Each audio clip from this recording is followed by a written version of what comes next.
Yeah. Thank you, Bob. Thanks for allowing me to come and speak. I'm a little disappointed because I had a really nice prize for anybody that sat right here, but I guess I'll just have to take it home with me. So my name's Rick Graffagna. My company is Senior Solutions. As Bob said, we're going to talk a little bit about Senior Housing 101. I really encourage questions, okay? I don't want to just be up here, you know, downloading a bunch of information to you. So if I say something that perhaps you don't totally understand or want a follow-up question, just shoot that hand up and we'll address it at the time. Because way more than likely that if you have something on your mind, someone else is thinking the same thing. Okay. So let's see, so before we get started, I thought maybe, hopefully, a little humorous story for you. So there was this group of senior citizens. They were on a bus trip. They were going into the city to go to the Art Institute. And so they had left, and one of the female passengers got up and approached the bus driver and asked him if he cared for peanuts, if he liked them.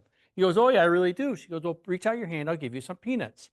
So he took the peanuts, munched them down. A few minutes later, same woman approached the bus driver, offered him some peanuts. He reached out his hand, and it repeated itself like 3 or 4 more times. Finally, the bus driver said, "I really appreciate the peanuts, but I feel a little guilty eating all of your peanuts." She goes, "That's okay. They're too hard on our teeth. We really can't eat them." And he goes, "Will you mind me asking, why would you spend your good money on something you can't eat?" She goes, "Oh, well, we really enjoy the chocolate on the outside." Okay, so let's jump right into it. There are a couple of three different financial models for senior housing. Who's familiar with the term buy-in? What's that mean to you, sir?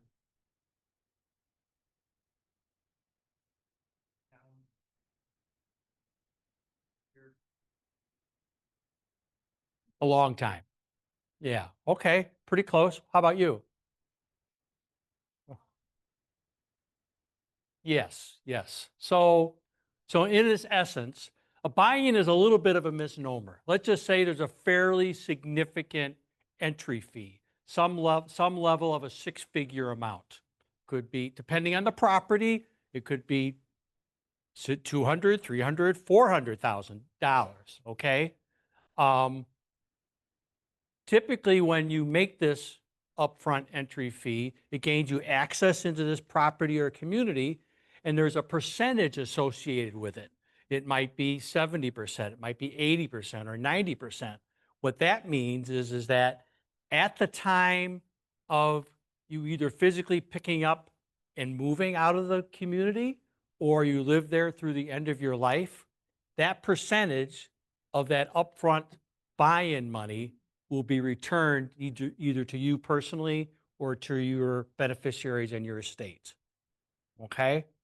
Um, the buy-in terminology, which is part of the industry jargon, is a little bit of a misnomer because it kind of indicates that maybe there's a real estate transaction that took place. There is no real estate transaction. So you're not purchasing a piece of property, you're not getting the title to an apartment. You're just not. I mean, so it's an entry fee buy-in that allows you access into the community. So you're sitting to yourself, well, why would I want to do that? Well, there are a number of reasons. One, we're going to talk a little bit later about various levels of care, but typically in a buy-in community, there's multiple options for advancing depending on what your health situation is over time. Um, in many cases, as a buy-in resident, you have financial benefits for moving to the other levels of care. You may have a fixed rate that continues with you. The one woman mentioned that there's a monthly fee that continues in addition to the buy-in portion, which is commensurate with the size and the style of the apartment that you started with. So you may have pricing advantage. You certainly have an opportunity in terms of if there's you have priority access. So let's say you need to move to another level of care, it's full, they have a waiting list, but because you're an internal candidate, you move immediately to the top of that waiting list. Okay? Any questions so far? So in addition, Another one of the benefits of this type of housing is oftentimes there's either what they call a life care plan or a benevolent fund, which is essentially says that if at some point you no longer have the financial resources to pay the monthly fees and the cost of care, they're going to allow you to stay. Okay, because either because of the life care plan or the benevolent fund, you're still in good shape. You don't have to go and find somewhere else to live at that point. Okay? So next is what I call rental or community fee. Okay? This type of property, the entry fee, if you will, is significantly less. It might be $3,000, $4,000. And it's a one-time only non-refundable fee, which again gains you access to the property that you're considering. Another way of looking at this is month to month. Okay, you may purchase you may sign a lease. Looks like a 12-month term lease when you move in to this type of housing. But in senior living, unlike a market rate apartment, you move into an apartment June 1st, come December, you decide you want to leave, and the landlord goes, well, that's great, but you owe us rent through the following May, right? Well, in senior housing, it's not the same. You can give a 30-day notice, vacate the apartment, and you no longer have any continued financial responsibilities. Okay? So much more flexible. And in terms of how many of the different types of housing there are significantly more of the rental type options than there are the buy-in type options. Okay, questions? Yes.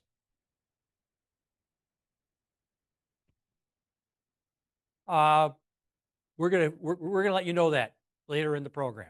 Okay, but they're all over. Okay, Park Ridge, Glenview. I mean, there's a number of them. Yes, ma'am.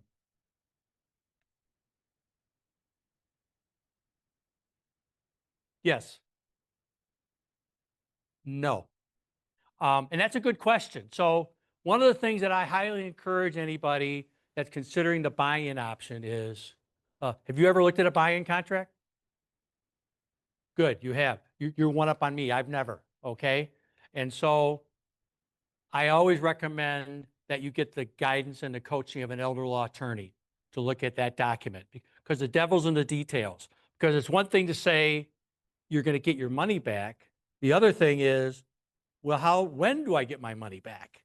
Okay, and depending on the language in the agreement, it may say something like, well, when a similar style apartment that you originally moved into is sold, then we'll release the monies to you. Or it could be when the original apartment that you moved into is resold, then we'll release the funds to you. So the devil's kind of in the details, okay, in terms of how that works. Yes, sir. Yeah.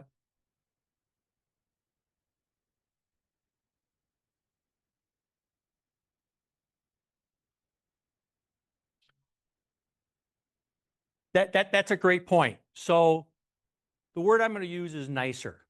Okay. So one of the benefits, let's say some people might look at that type of living situation as nicer than somebody else. It doesn't necessarily mean that the care that's being provided is necessarily better or less than another property.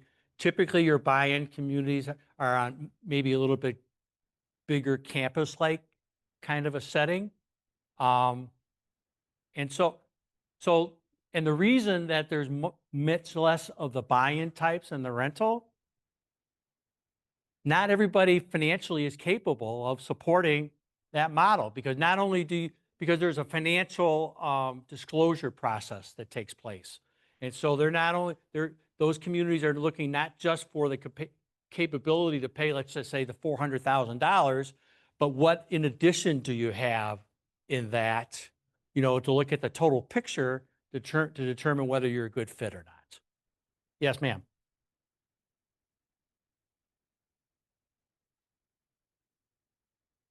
Yep.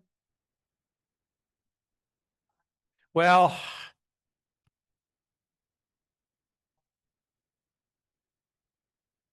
Oh, yeah. So the question is about the Lutheran properties in Arlington Heights. There's the Lutheran property. That's kind of an anomaly. When a Lutheran, I get this right, is actually you're purchasing a piece of property to move into there. That's a little different than something like there's the moorings in Arlington Heights as well. That's more like your traditional buy-in. Thank you for the question. Thank you. I will repeat the questions. Yes, ma'am.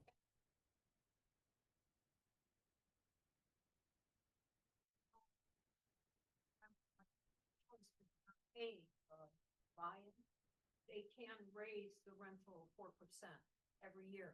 So you're not, you have to make sure that when you're going in, you're not going in at your high price because your 4% raise. Yes, that's a good point. So the question was, and actually, so the question was in the rental world, you're not insulated from inflation. Okay, so they have opportunity to raise those rates. It could be more than 4%. Okay, immediately post COVID, I could tell you it was higher than 4%. In terms of the bumps in monthly fees. But that's great you're exactly right from a budgeting standpoint. To not think you're locking in this number going forward. Great questions. Yes, ma'am.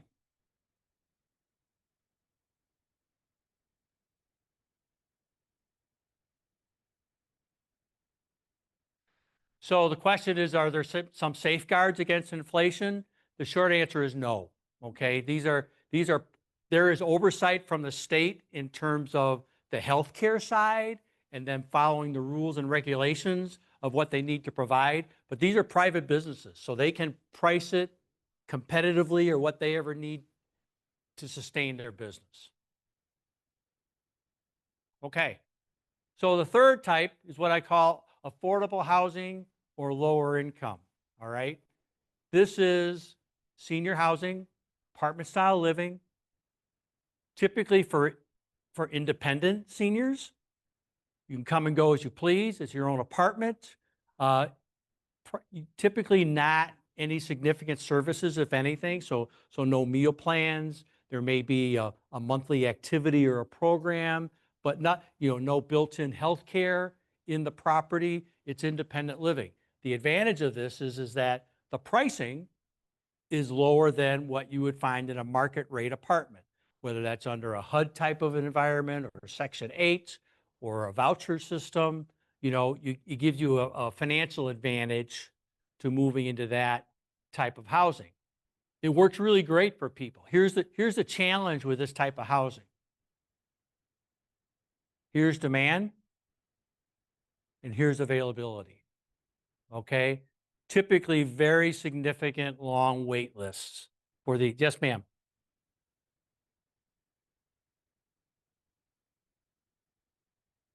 Okay.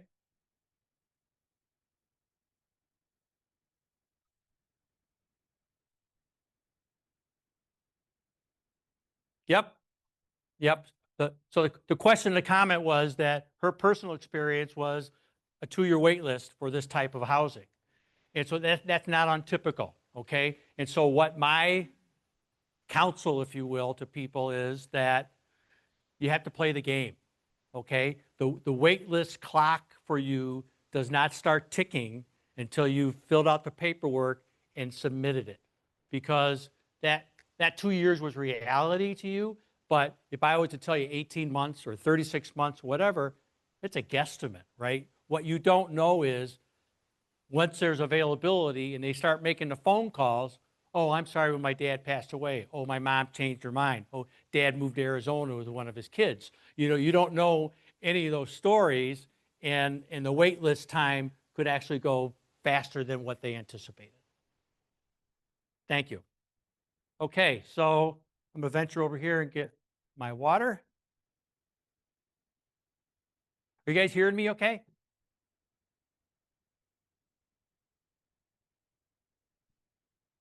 So different types of retirement communities. Let's talk about independent living. Independent living, you have your own apartment. Could be a studio, could be a 1-bedroom apartment, 2-bedroom. They come unfurnished, so you bring all your own belongings in, you make it your home.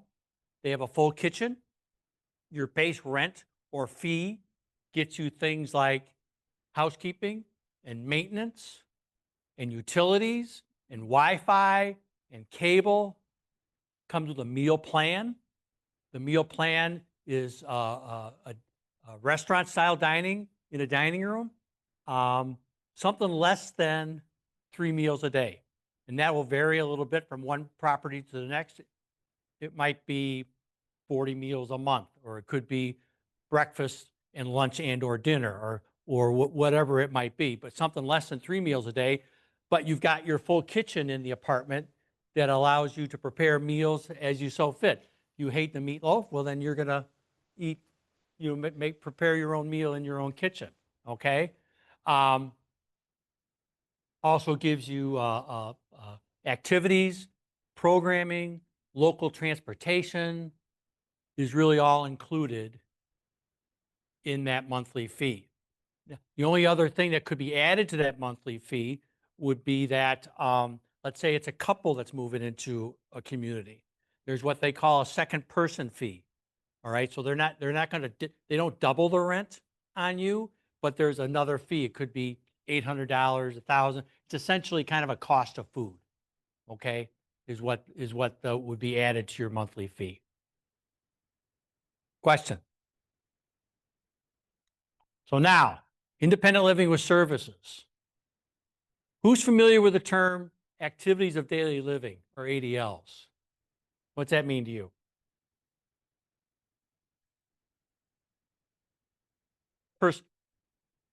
Personal care type of stuff, okay? Bathing, dressing, grooming, mobility support, toileting help, so on and so forth. So let's say life throws you a curveball. You slip and you fall, you injure your shoulder, and now you're having trouble getting dressed and undressed at the start and the end of the day, okay? You can bring somebody into your independent living apartment. It could be a member of the staff where you're already working or already living. It could be a caregiver works for an agency that's kind of in-house at that property, or you could go find your own caregiver to come in and help you in the morning and help you at night with that dressing and undressing. Let's say you've become a little unstable on your feet, okay? And you're a little uncomfortable from a safety standpoint stepping into and out of the shower, okay? So you could bring a caregiver in and say, okay, Monday, Wednesday, Friday, 9 a.m. is shower day, and someone's going to be there. You can still bathe yourself, but from a safety standpoint, they're there for that particular time to make sure everything goes well. This type of support does great in terms of extending the amount of time that somebody can stay in that original apartment. The key to this type of help and support is, can the help that's needed be can it be scheduled? Okay, so you can schedule a shower assist. You can schedule having some help getting dressed and undressed at the start of the end of the day. You need help mobility wise getting to activities and dining room. You can schedule all of that, and that can be a great way of keeping you in your apartment, that original apartment that become your home, for longer. If, however, the help that you need become to increase a lot, or it becomes really random in terms of when you need that help, and you're never quite sure when you're going to be pulling that cord or pushing that button, then independent living with services may no longer be appropriate. Okay, then you may need to start considering assisted living. Okay, so assisted living, in many cases, could be in the same building that you're already living in, could be a wing that's been defined as assisted living, or it's a floor that they converted. In your buy-in communities, typically assisted living is going to be in another building on the property. Assisted living looks and feels a lot like the apartment, looks and feels a lot like your independent living apartment. Could be a studio, could be a 1-bedroom, could be a 2-bedroom. The biggest structural difference is that in assisted living, way more often than not, it comes with a kitchenette versus a full kitchen. So you got cabinet, countertop, refrigerator, sink, microwave, things of that nature. And the reason that you don't need a full kitchen is that base rent or fee in assisted living includes 3 meals a day and snacks and beverages and the like. Okay?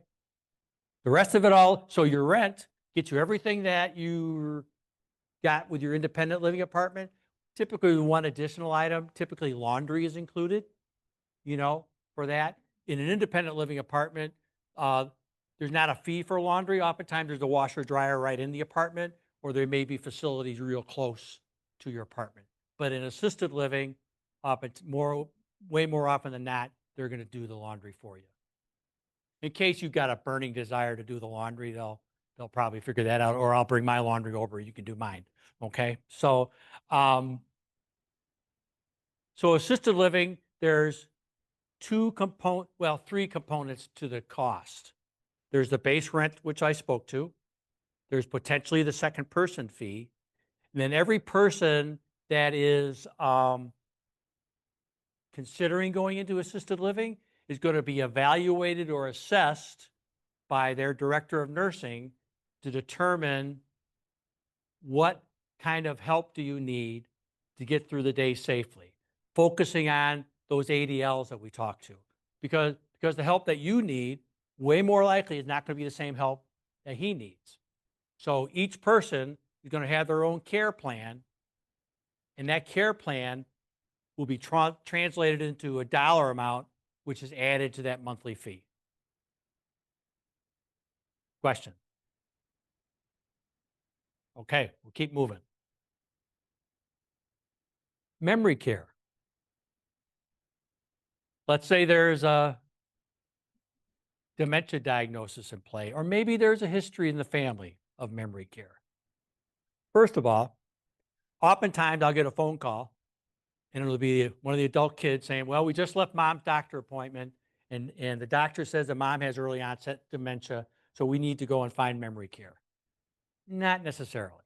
Okay, there are many, many people that are living successfully in an assisted living, independent living environment with some level of dementia, and they don't necessarily need to be in that formalized kind of a setting. But let's talk about memory care. So memory care, just like assisted living, could be on the same campus, could be in a different building, could be in the same building, a wing or a floor that's been converted to this memory care setting. There are also standalone memory care operators outside of your independent living and buy-in type of setting that's all that they do. That's their specialty. Okay? So what's different about a memory care setting? A number. One, oftentimes, most of the time, studios, the apartment style is going to be a studio, smaller, may not have that kitchenette option for safety reasons. They're smaller because they really like to have the residents be out in the community, either participating or getting some ancillary benefits from the activities and programming that's taking place. They still have their own apartment, for showering and toileting and napping and sleeping, but being out in the space sometimes can be real beneficial for both the staff and for the resident. The programming and the activities that exist in memory care are distinctively different than what you would see in assisted living. They've been designed to work with people that have that cognitive shortfall so that they can feel like they can participate. They have a tendency to be in shorter length, more frequency through the day. Smaller groups versus larger groups are generally more conducive for people. Yes, ma'am.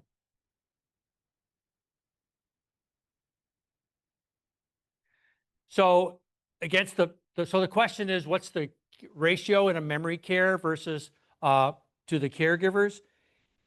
The ratio will vary a little bit from one building to the next, but in total, if you're in the same property, there's more caregivers per resident in a memory care setting than there is in assisted living, and so on and so forth. So there's more oversight. It's not really standardized. It's standardized by the industry, okay? And you can that's part of the due diligence, as you're looking and comparing properties. So one thing I hadn't mentioned yet, so these buildings have nurses in the building, right? And so a question would be, well, gee, are the nurses here 24/7 or are they here 6 a.m. to 10 p.m. and overnight there may not be somebody in the building. So that's another point to make some comparisons. Okay? So the programming, the activities in memory care are different. Kind of to your point about the care staff has been specially trained to work with people that have dementia. So they've developed techniques to deal with the repetitive questioning and perhaps some verbal or some physical behaviors that are being exhibited. That's what they do for a living. And guess what? Unlike the personal caregiver at home, they get to go home at night, recharge their batteries, and they come back. The personal caregiver at home, right? That's the 24/7 scenario. Anybody see the Diane Sawyer show the other night? It was about Bruce Willis and his wife. Bruce has advanced frontal temporal dementia. It was very interesting. If you ever want to look it up and watch it, it was well done. From a security standpoint, memory care typically are secured. Okay, so people can't either enter very easily or exit very easily. Although there are a small number of properties that have both secured and unsecured. An unsecured environment gets you a little bit more oversight, but they're early onset, and so it gives them a little bit more freedom, but in a little bit more in a setting with a little bit more oversight. Yes. So the question is, are any of these types of facilities reviewed by the government? Short answer is yes. Okay. Not your independent living, okay? Your assisted living, memory care, they are reviewed and surveyed at least once a year, if not twice. It's difficult to see what those results are, but any property you walk into, you should be able to ask, and they should provide you with their most recent results of their survey. Yes. Yeah, IDPH. No, we're going to get to that. Good question, though. Question was, is this considered long-term care? And we'll get to that in just a second. Okay. So, who's heard this term before? CCRC, or Continuing Care Retirement Community. What's it? Oops, excuse me.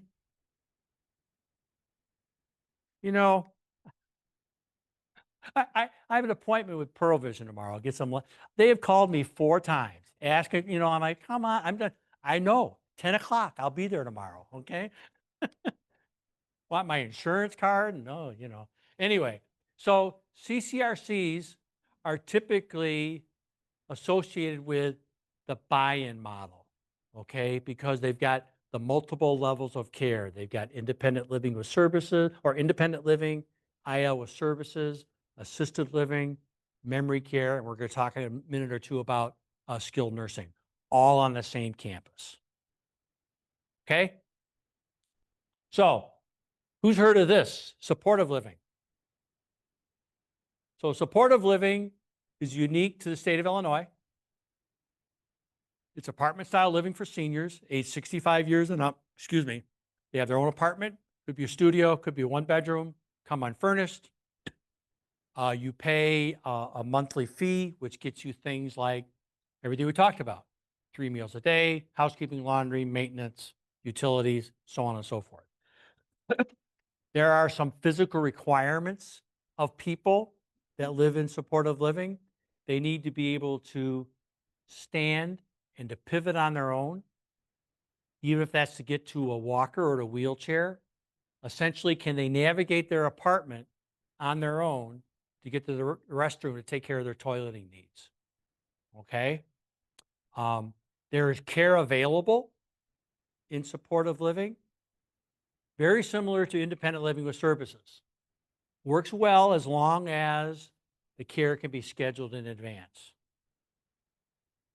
Now, that looks and feels a lot like independent living, everything else we've talked about, right?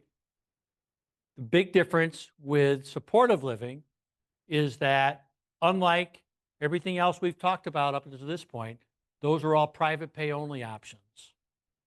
In supportive living, you can apply for and go on public aid Medicaid when your resources run out and you no longer can afford to pay the monthly fee, and Medicaid will become the primary payer for you to live there. Yes.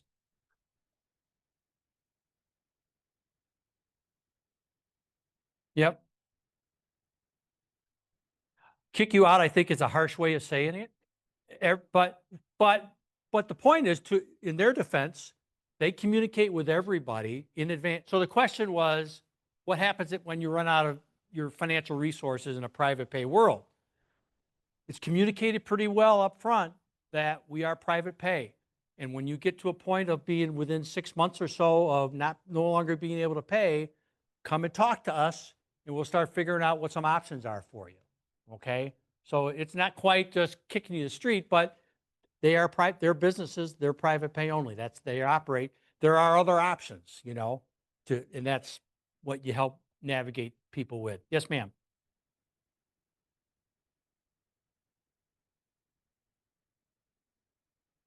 No, it's not too bad. There might be, depending on the property, so in my mind, I'm thinking of 3 properties right now over the last few weeks I've become familiar with. One had availability, second one 3-month wait, the other one 4-month wait. But not multiple years. Okay?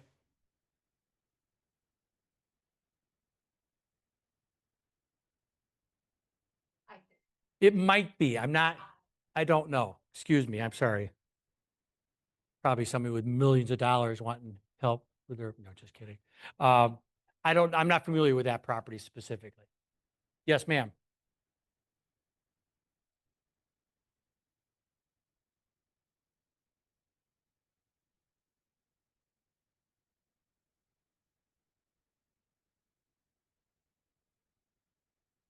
So the question is, there are properties that maybe are appropriate for people that are either don't have enough for the high income and have too much to get into, the low income affordable. Yeah, that may very well be true. I'm sure they're out there. Not that many of them. Correct. Okay. Uh, so talked about affordable senior housing. Just to reinforce, the key here is once you've identified a couple of properties you think would be a good fit, grab the paperwork, complete the application, submit it, get yourself on the wait list so you get updated about availability. Okay, skilled nursing rehab, long term. To your point in the back, if someone moves into skilled nursing and it becomes their new home, that's considered long-term care. Okay? Way more often than that, people go into skilled nursing for short-term rehab. Okay? You slip and fall, you break your hip, you have surgery, you've been in a hospital for 3 midnights, you become eligible for short-term rehabilitation, you go to skilled nursing, they get you some pretty intensive therapy to address your needs, and then you move on back home. So you're typically in Medicare eligible for 100 days of short-term rehab. When I first started doing this 14 years ago or so, I know I started when I was 12, right? I'm pretty young, yeah. So the average length of stay in my mind for short-term rehab was about 55 to 60 days. Okay? Anybody want to take a guess what the length of time is now? Yeah, you're in the ballpark, 15 to 20 days or so. Okay? So what do you think? 12 years ago, 2 people, today and 12 years ago, have identical situations. 12 years ago, they go to short-term rehab and they're there for 55 days. The other person goes into short-term rehab today and is there for 15 days. Who do you think came out needing a little bit more help? So, I mean, that's another whole topic and conversation, and we're not going to go down that path, but it just it puts more of a responsibility and a challenge on the family and the senior to be able to support them until they get back to whatever potentially the new normal is. Okay, yes, sir. Yep. rehab, the person becomes Medicare eligible, they have to be in an ordinary hospital for 3 days for Medicare to come in and pay for the transfer to skilled nursing. So the question was, does someone need to be in the hospital for 3 days to be eligible for Medicare to get the benefit in rehab? And generally speaking, I'm going to say yes. Okay. I think the language actually says 3 midnights, but I'll be honest with you. I stay kind of close to these rules and regs, but I don't live in them. And so since COVID, things changed a little bit, but generally speaking, that is a fair statement. Okay. I was going to say something. What was I going to say? So anyway, so you're there for some intense rehab. And just in case you're going skilled nursing, I've never heard that term before. Nursing homes, same thing. Okay, just a different way of describing it. So now residents can also be there long term. Okay. Well, let me give you. So let's say someone is in supportive living.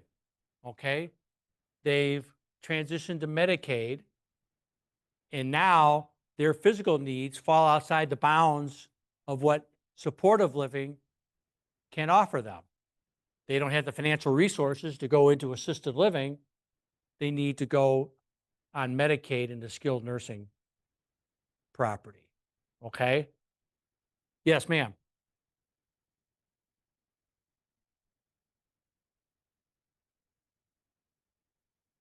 I'm sorry. Yep.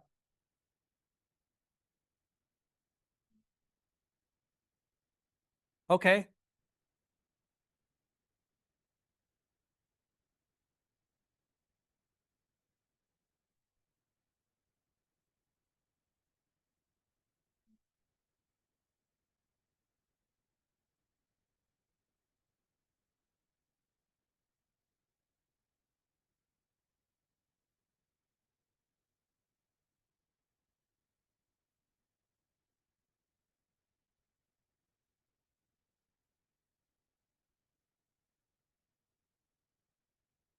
Well, I'm sorry for all that.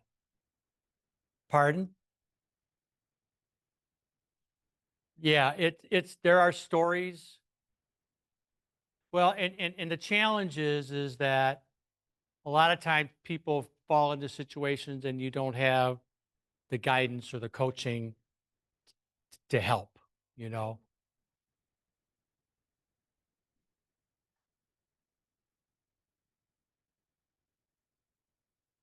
Mm-hmm.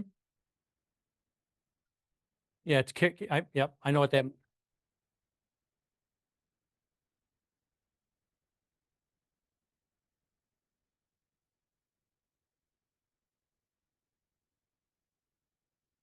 Well, I'm sorry for that. I really am. It's the healthcare system is wonderful and not so wonderful at the same time, right?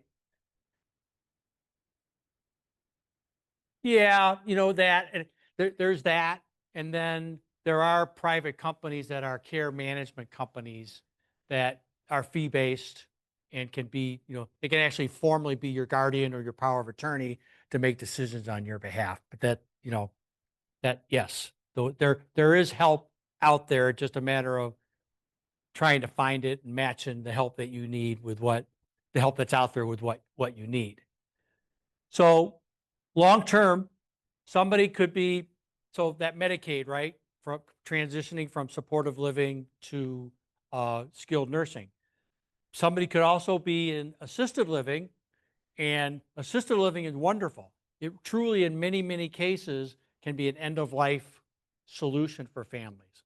But there are a handful of reasons that somebody cannot be in assisted living.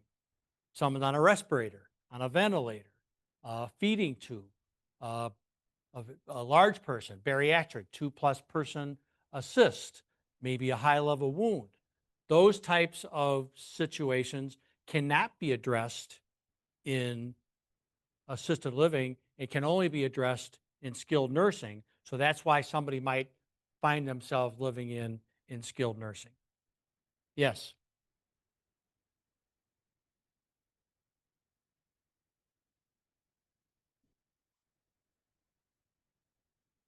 continuum. So the question is, how does emotional support dogs, there are, those, yeah, let me untie my tongue. Those those are available in properties. In fact, I was touring with a family this week, and both communities spoke about, emotional support dogs coming in. I don't know what the timing was. Oh, bring them on. Yeah, these buildings are very pet friendly. Okay, oftentimes, the resident needs to be able to take care of the animal themselves.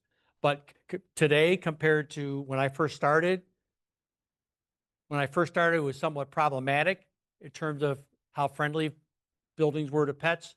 Now they're open. Weight typically limits on the dog. But short answer is yes, they can have them. Yes, sir. Lake County Court in Waukegan has a court doll that hangs around in the court during court hours. And Yep, that's great. So I guess the local court, the court system has their own animal in the lobby, which is great. Sunrise Senior Living, their company mantra is they have a house dog. Okay, so you walk into most of their buildings, there's an animal already there, pet already there. Good questions, everybody. So let's keep going. So key items to consider. And by the way, we're about a third of the way through. This was a 3-hour presentation. Did I mention that earlier? No, just so location. Location is really important, right? You've lived in the same home for 50 years, same town, shopping, friends, doctors, church, all familiar to you. You're going to want to maybe try to stay as close as you can to that. 25 years ago, you picked up stakes and you moved to Tulsa, Oklahoma. I don't know why anybody would go there, but I'm picking on Tulsa. But now a bunch of health issues are starting to pop up, and the kids are going, you got to come closer. We can't manage you from 2,000 miles away. So now kids grew up here, but now they live in some place called Lake in the Hills, wherever that is, so you're going to relocate back to where that support network is. Okay? Yes, ma'am.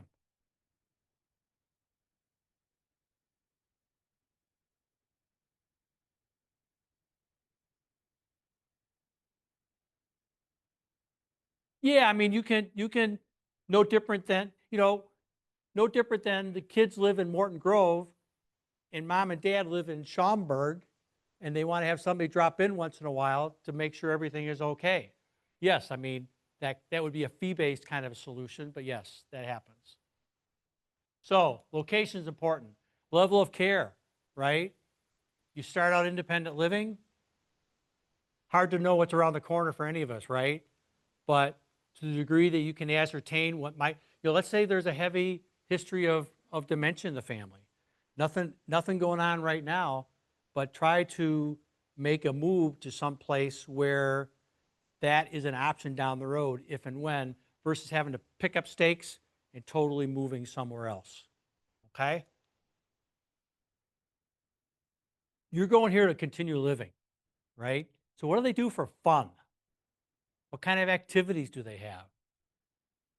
Do they have a bus? Do they take you to restaurants and to shows and to events and things of that nature? That's all part of it. To understand. Does the energy of the building match your personality? There's a lot going. You like to be doing a lot? Is there a lot of energy and a lot going on in that building? Clearly, cost is always a factor, right? And so it's important not only to understand the cost today, but to the woman's point earlier, understand there's going to be inflation. And if you're starting out in independent living, grab that brochure for assisted living and just take a gander. What does that kind of look like? Just from a mental budgeting standpoint. All right, who likes to eat? Okay, come on. Who likes to eat? You all like to eat, all right? So so the food in senior housing served restaurant style in a dining room with a menu of everyday type of options, and changing entrees all the time. And I can attest to the fact the food is very good. Okay. Served on site, plus 95% from scratch. It's really good. And guess what? Seniors have a large voice in the food. I'm going to pick on meatloaf again, okay? If we're happy with the meatloaf and you change the meatloaf recipe and we don't like it, you're going to hear about it from us, okay? So, kind of tied back into what I said about activities and outings, that's really important. Local transportation can be very important too. Let's say you're no longer driving, okay? Do you have access to get to doctor's appointments? What's what's the range of where they'll take you to? Can you take you, maybe Wednesday is Jewel Day, maybe Tuesday is Target Day. You know, can you get out for shopping, things of that nature? Let's say, you know, you're on dialysis, you need dialysis services, treatments 3 days a week. Is that something that they can facilitate, or is that something that falls on the family to manage? Okay. Don't be afraid to ask about the staff. First of all, are all the caregivers your employees, or do you have to rely on employee staffing agencies? How long has the team been in place? How about the executive director, the director of nursing, the people in the sales force? There's no right or wrong answer to that, but it's another data point that you're comparing. Because, so I'll give you an example. I have one of my favorite properties in Carroll Stream, been there about 24 years. They had the same executive director for 23 years. She had the nerve to retire. Okay? I don't know what she was thinking about. My point is, for those 23 years, and they also have a heavy load of long tenured employees. Great operation. But you go there today and you ask the question, well, how long has the executive director been here? We've been there for 5 months. He's a great guy. He's a solid operator, but he's only been there for 5 months, right? So 5 months versus 23 years, two different answers, but not necessarily a different picture, right? And so collecting that information is just more information for you to help make as sound and as solid a decision as you can. Pardon? And asking about turnover, absolutely, right? So buildings and grounds. So when you go to visit a community, your tour starts as soon as you pull in the parking lot, okay? How well is the parking lot cleaned up? This time of the year, how well is it made? What's the landscaping look like? In the winter, how about snow shoveling and ice removal? In the building itself, what's the common areas? Is it well lit? Is it freshly painted? Is it decorated circa 2004 or decorated circa 2023? Okay, I mean, there's a difference, right? This is going to be your new home. So you want to make sure that it matches what you're paying for. You know, I keep forgetting to fix that. I had it in there again. Sorry. Security and safety. Pretty much 24/7 access to these buildings now. You might have your own fob. You might have a phone number to call if you're coming in after hours. But pretty much you can get in if you need to get in. There's usually somebody at the front desk, maybe starting at 8 o'clock and leaves at 6 or 7. You know, you're out late partying, you know, out to like 9:15. The door might be locked, and you might have to have some help, you know, getting into the building. But yeah, but there's security involved. Financial stability. I throw this in there just to say that if you can do some due diligence and some research, try to understand who's behind the shiny name on the front of the building, right? When you walk into McDonald's, they're all the same, right? But you don't know if it's a corporate operated store or if it's a franchise operated store, right? Well, same difference here. Oftentimes, these buildings are managed. Let's say Sunrise. Sunrise may manage a property, but they don't own Sunrise. There's a financial investment group behind the scenes that owns and operates that building.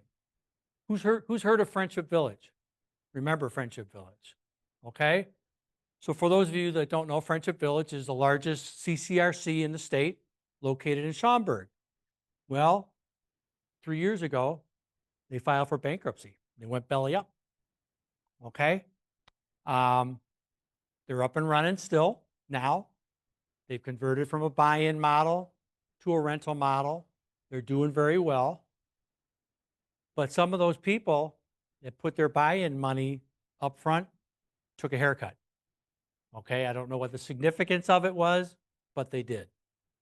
So it's healthy for you to at least do a cursory review and ask the question. So who is behind? Is it Welltower Financial, or there's a whole number of different types of entities that could be behind the scenes providing the funding for a building. Okay. Future needs addressed. This kind of talks back to the level of care. This is a big move, right? And so to the degree that you can try to make this the next last move, try to do so. So when is the right time to move? I'm going to put all of these up here right now. Every situation is different. That third bullet, typically the most important one, when safety is involved, right? It's no longer safe for mom and or dad to be home. You know, I hear stories from the adult kids saying, yeah, we can't sleep at night because we never know if dad's going to get up in the middle of the night, go to the restroom, and get back in bed safely without falling, because it's happened several times.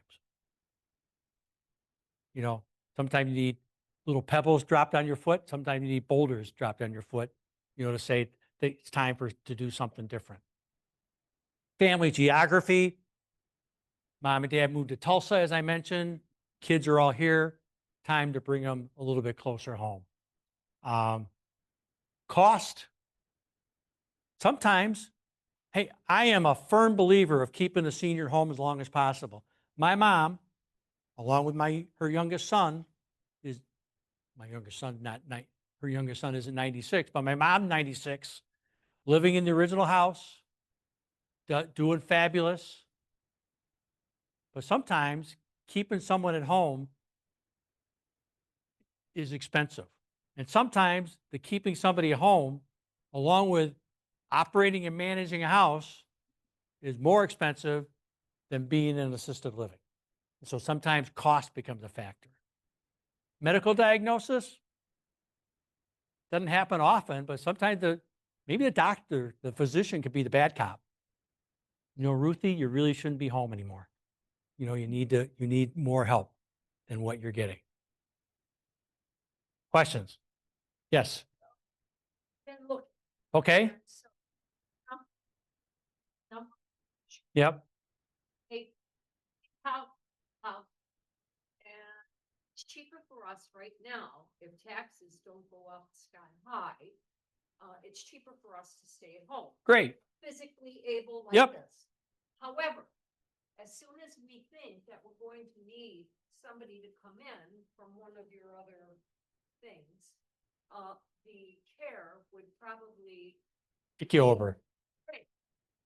one thing that we're looking at, since we've done the numbers and done the crunch and have the house, it's the work. It's not even so much the house. It's the work.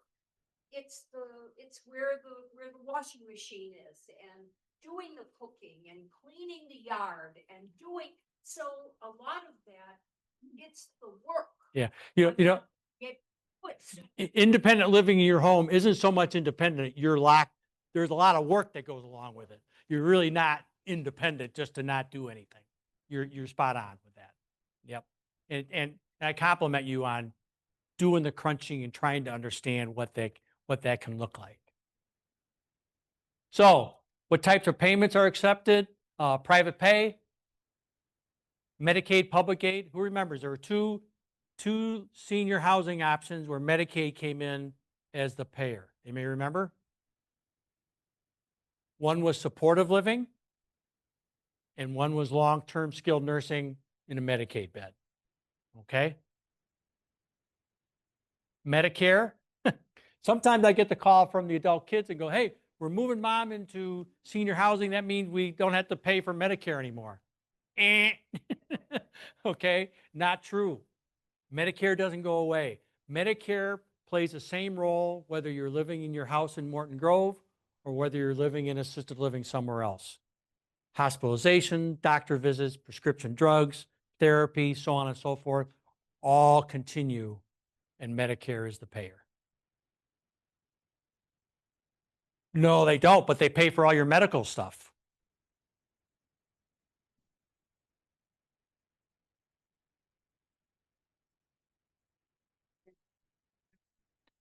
So supportive living, but that's Medicaid, not Medicare. Yes, well, but only the healthcare part of it. So you're either paying privately, and so even if you're in skilled nursing, the housing part is either paid for you privately out of pocket or by Medicaid. Medicare is not paying for that. Is Medicare. Correct. Well, in these other facilities, Medicare still plays a role. So for example, I didn't talk about it, but physicians come to these buildings. And if a physician is there and you're getting help from him, Medicare is paying for that. If you slip and fall and you have some some rehabilitation that needs to continue while you're in your assisted living apartment, there are agencies on site that'll come in and do that PT and OT for you, paid for and covered by Medicare. It gets complicated. I understand. Yes, ma'am. Okay.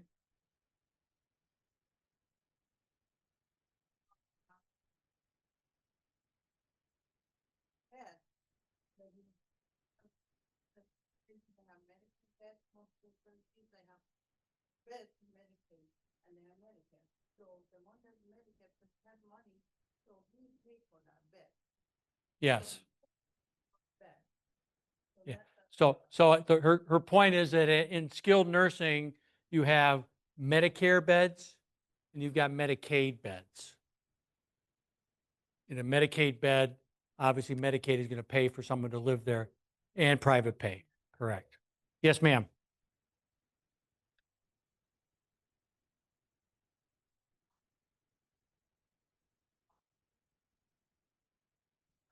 something under, then Medicaid comes. Y- Yeah, yes and no. Okay. I could do a whole presentation on Medicaid, but the bottom line is you spend down to a level of $17,000 of liquid assets, not including personal belongings, a car, and a house. Okay. House isn't in that factor until if you are in a Medicaid situation and you've lived there for, let's say, 2 years, Medicaid's been paying for you to live. Now all of a sudden the kids decide, well, let's sell mom's house. The house gets sold, those proceeds, Medicaid has first dibs on those proceeds. Okay? How do I fund these payments? Social Security income, if you're the benefit of receiving a pension, savings and investments, that equity that's been sitting in your house, maybe it's time to try to tap into that as you're trying to calculate it and to figure out. Proceeds from the sale of the house. Anybody have long-term care insurance in the room? Okay, you've had so We much- are all ears. We are ears. Well, so long-term care insurance, if you had it, virtually all senior properties accept it, can be a great way of helping facilitate the payment of senior housing. If you happen to have a whole life insurance policy and you've accumulated some cash value in it, there are now some convertible instruments where you can utilize some of that cash value and convert it a little bit into a long-term care policy. Veterans benefits, any veterans in the room? Thank you, sir. So there are a host of veterans benefits that are available. Home care, like up to 12 hours a week, if you're eligible for it. There's also a benefit called aid and attendance that could be you and or your surviving spouse could be eligible for. There's some requirements and financial thresholds and whatnot that go along with it, but there are some benefits that can help pay for this. Lines of credit. Sometimes you need to tap into that equity in the house. I was in a situation a couple of months ago where mom had a really, really nice house worth like $700,000, but no savings. And so all the money was in the house and she needed to go somewhere pretty quickly.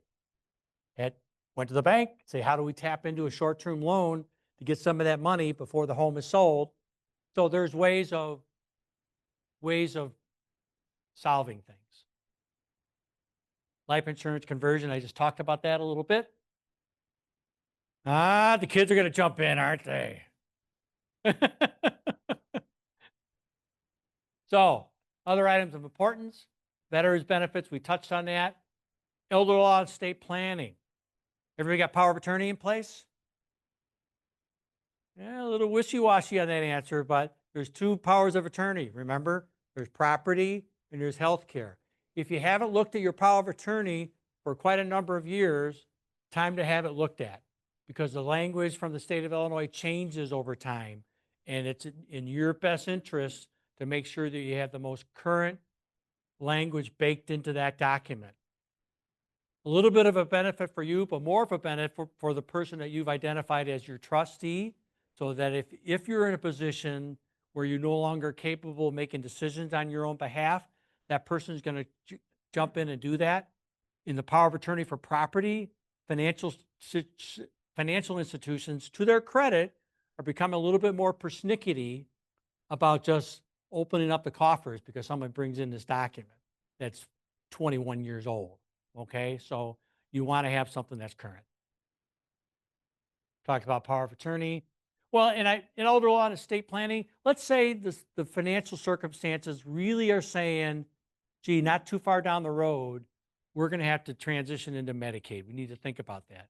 And an elder law attorney can help make sure that you maximize the protections of monies, especially if there's a couple involved. You know, dad has a lot of issues, mom is good. We want to keep as much money available for mom as possible. Still wanting to take care of dad, okay, but you need to look at both.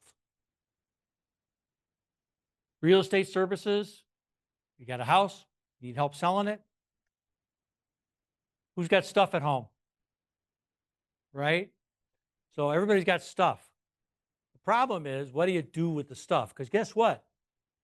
You're living in a 2,400 square foot home. You've been there for 45 years, and you're going to a 980 square foot apartment. It ain't all coming with you, okay? So it's going to have to go somewhere. There are some wonderful organizations out there that can help facilitate that process. You know, worse is kind of a too strong a statement, but I've run into situations where what's getting in the way of mom and or dad doing what they need to do, worrying about the stuff. Okay? And so you want to try to take that out of that equation. In-home care can be a great option to keep somebody at home for longer. Again, these are going to be non-medical caregivers coming in to help with your activities of daily living, but beyond the personal care, they can run errands, they can shop, they can cook meals, they can do light housekeeping, they can just be there for basic companionship. Okay? Not inexpensive. The companies that I work with are all mostly franchise type companies. The caregivers are their employees. They've been trained, background checked. They're W-2 employees, so they've got all the appropriate insurances taken out on them. Okay? Adult day services, one of the big secrets out there. Just about every community of decent size has one of these type of entities. A place to take mom and or dad during the day. So they're not sitting all day watching Gilligan's Island's reruns. Okay, they go somewhere, there's other seniors, there's activities, there's lunch, gives them something to do. You're more comfortable that there's other sets of eyes keeping an eye on your loved one. So how do you locate these communities? You do the looking yourself, rely on family and friends. Anybody heard of Google? Google, so you do your research yourself. There are some senior-related websites that are out there that can facilitate the hunt. There's some online senior placement agencies. And then there's local senior placement companies like Senior Solutions. So if you indulge me for 45 seconds, I'll do a little personal commercial. My own company. I've been helping families for 14 years. I'm kind of like a matchmaker. Okay. I try to connect families with the options and the resources that make the most sense based off of what their circumstances are.